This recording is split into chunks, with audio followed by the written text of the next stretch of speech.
हरिओम प्रिय दर्शकों, यदि आपकी मीन राशि या मीन लग्न है तो इस वीडियो को बहुत ध्यान से देखिएगा, समझिएगा।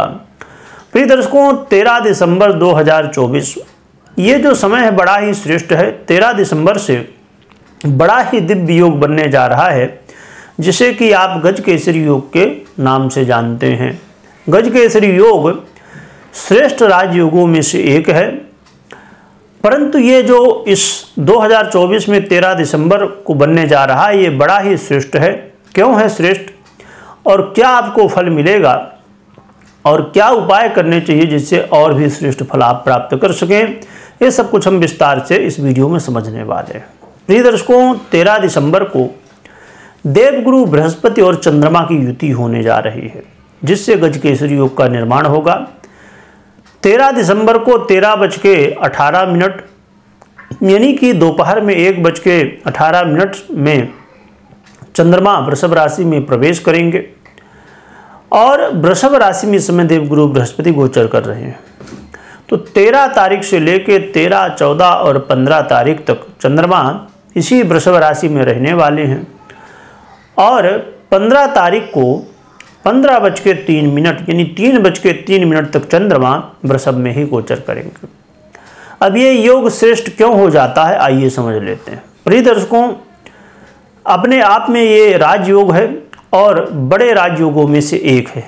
एक तो ये महत्वपूर्ण बात हो गई। दूसरा कारण इस योग को मजबूत करने का कि ये योग वृषभ राशि में बनने जा रहा है, यानी कि चंद्रमा इसमें उच्चता प्राप्त कर लेते हैं, इसलिए योग जो है बहुत मजबूत हो जाता है और श्रेष्ठ फल देने वाला बन जाता है।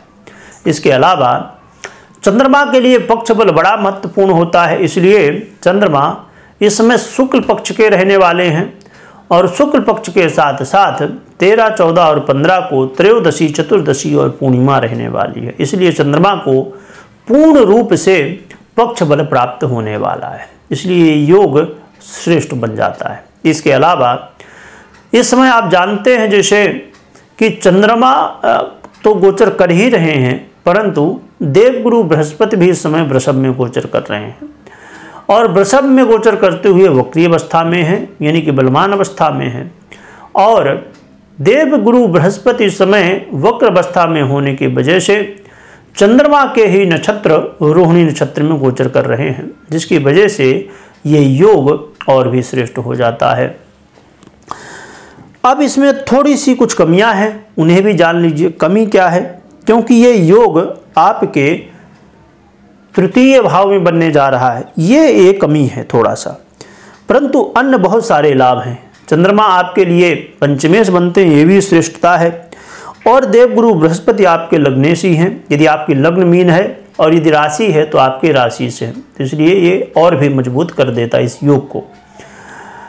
आइए जानते हैं क्या हमें फल प्राप्त होने वाला है। प्रिय दर्शकों, ये जो समय है ना आपके जीवन में बड़ा ही दिव्य है। खासकर आपके जीवन में यदि आप इस बात से परेशान थे कि मैं मेहनत तो बहुत कर रहा हूँ, बहुत कोशिश कर रहा हूँ, पर मुझे अपने कार्यों में सफलता नहीं मिल रही है, तो यदि आप अपने जीवन में मेहनत तो कर रहे हैं पर सफलता नहीं मिल रही, तो ये समय आपको सफलता दिलाने वाला, आपको इस समय भाग्य का भी साथ मिलेगा।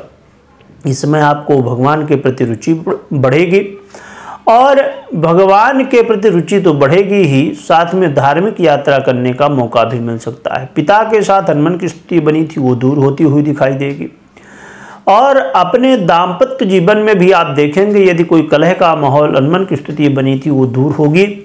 और व्यापारियों के लिए भी बड़ा श्रेष्ठ समय ये रहने वाला है। व्यापारियों के लिए व्यापार में वृद्धि दिलाने वाला समय ये रहने वाला है।